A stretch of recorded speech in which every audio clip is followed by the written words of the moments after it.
Today we're going to talk about vacation homes and buying one somewhere outside of your city.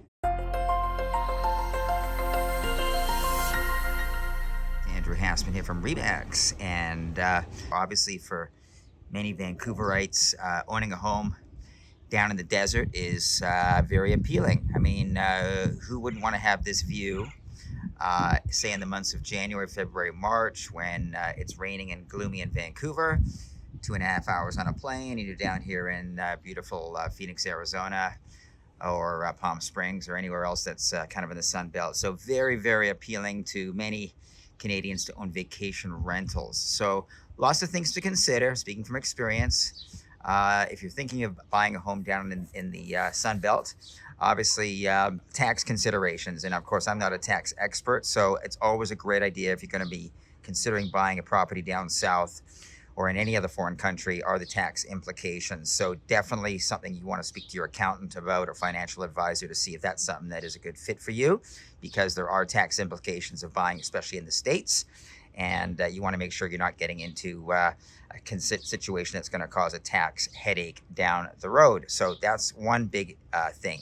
Secondly is financing. Not always easy for Canadians to get financing down in the States. So obviously good to speak to a mortgage broker down in the US or in the market that you are looking to buy to see what kind of money is available, especially in this economic climate where there's not as much credit flowing. So getting a mortgage can be a lot more difficult today than say 2 years ago when interest rates were down in the States. You could borrow and get a loan at around 3%. Now you're looking closer to 7%. So the cost of borrowing, of course, has gone up dramatically.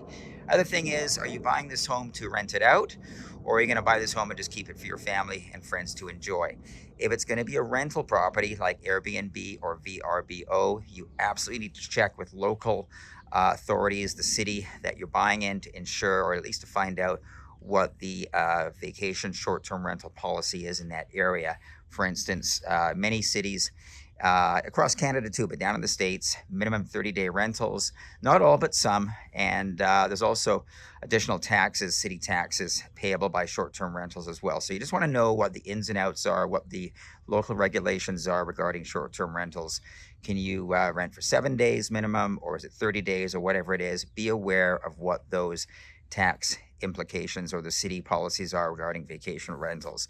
Other considerations, if you're going to rent it out, who's going to manage it? So you want to interview property managers. You want to know what the local rates are for renting out a property. You can check those out on Airbnb or VRBO. Check out similar properties in the area.